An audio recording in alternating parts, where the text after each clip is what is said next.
જય દ્વારકાધીશ મિત્રો, આજે આપણે દ્વારકામાં આવેલ રૂકમણી માતાના મંદિરે દર્શન કરવા આવ્યા છે. રૂકમણી માતાનું મંદિર દ્વારકાથી 3 કિલોમીટર દૂર આવેલ છે. દુર્વાસા મુનિના શ્રાપના કારણે માતા રૂકમણી અને ભગવાન શ્રી કૃષ્ણને અલગ રહેવું પડ્યું હતું 12 વર્ષ માટે. જેથી માતા રૂકમણીનું મંદિર દ્વારકાથી 3 કિલોમીટર દૂર આવેલ છે. પ્રાચીન કથા મુજબ માતા રૂકમણી તેમના સોનાના રથમાં દ્વારકાથી આશરે 50 કિલોમીટર દૂર આવેલ પિંડારા નામની જગ્યાએ, જ્યાં દુર્વાસા મુનિ રહેતા હતા, ત્યાં ગયા હતા. દુર્વાસા મુનિને માતા રૂકમણી દ્વારા દ્વારકામાં આવી ભોજન કરવા માટે આમંત્રણ આપવામાં આવ્યું હતું. પરંતુ દુર્વાસા મુનિનું કહેવું હતું કે માતા, હું આગલા કુળનો તપસ્વી બ્રાહ્મણ છું, જેથી હું એવા રથમાં નથી આવી શકતો જે રથ હાથી અથવા તો ઘોડા દ્વારા ચલાવવામાં આવે છે. ત્યારે માતા રૂકમણી દ્વારા પૂછવામાં આવ્યું કે અમે તમને દ્વારકામાં કેવી રીતે લઈ જશું? તો દુર્વાસા મુનિએ જણાવ્યું કે તમે અને ભગવાન શ્રી કૃષ્ણ બંને વ્રતને ચલાવશો તો હું દ્વારકા આવીશ. આ સાંભળી માતા રૂકમણી તૈયાર થયા. ત્યારબાદ ભગવાન શ્રી કૃષ્ણ અને માતા રૂકમણી બંને દુર્વાસા મુનિ પાસે આવે છે અને દુર્વાસા મુનિને રથમાં બેસાડી દ્વારકા લઈ જવા માટે નીકળે છે. જેમ રસ્તો કપાતો ગયો તેમ અડધા રસ્તે માતા રૂકમણીને પાણીની તરસ લાગે છે.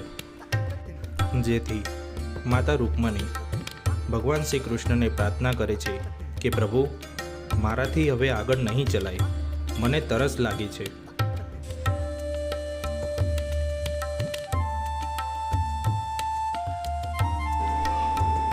જેથી ભગવાન શ્રી કૃષ્ણએ પોતાના જમણા પગથી જમીનમાં પ્રહાર કરે છે. પ્રહાર કરવાથી ગંગા માતા પ્રગટ થાય છે અને જળ નીકળવાનું ચાલુ થાય છે. ભગવાન શ્રી કૃષ્ણ દ્વારા માતા રૂકમણીને પાણી પીવડાવવામાં આવે છે અને પોતે પણ પાણીનું ગ્રહણ કરે છે. પરંતુ ભગવાન શ્રી કૃષ્ણ દ્વારા અને માતા રૂકમણી દ્વારા મહર્ષિ દુર્વાસાને પાણીનું પૂછવાનું ભૂલી જવાયું. જેથી મહર્ષિ દુર્વાસાને ખૂબ જ ગુસ્સો આવ્યો અને ક્રોધમાં આવીને તેમને માતા રૂકમણીને શ્રાપ આપ્યો કે તમે ઘણો બધો પ્રેમ ભગવાન શ્રી કૃષ્ણને કરો છો, પણ તમે ભગવાન શ્રી કૃષ્ણ સાથે નહીં રહી શકો.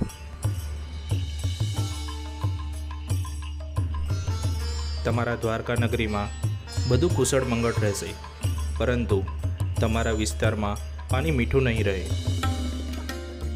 આ શ્રાપ તમારે 12 વર્ષ સુધી ભોગવવું રહેશે.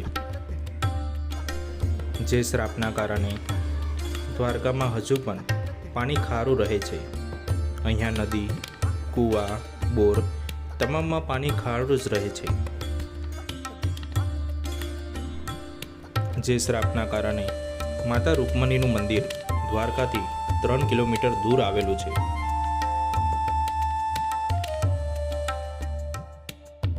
માતા રૂકમણીનું મંદિર આશરે 5000 વર્ષ જૂનું માનવામાં આવે છે. આ શ્રાપના કારણે આ વિસ્તારમાં આશરે 19 કિલોમીટર સુધીના વિસ્તારમાં ઠેર ઠેર પાણી ખારું હોય છે.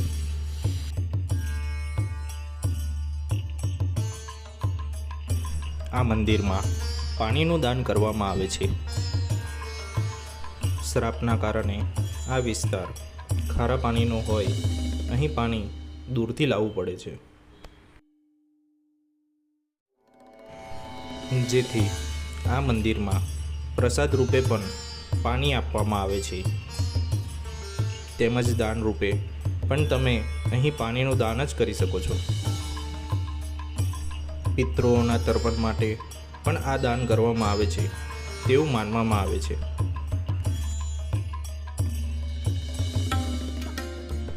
બોલો રાજ રાજેશ્વરી માં રૂકમણી માતા કી જય.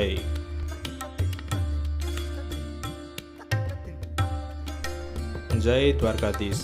જય શ્રી કૃષ્ણ. આવા અવનવા વિડીયો જોવા માટે ચેનલને લાઈક કરો, સબસ્ક્રાઈબ કરો તેમજ બેલ આઇકોન પર ક્લિક કરો. જય દ્વારકાધીશ.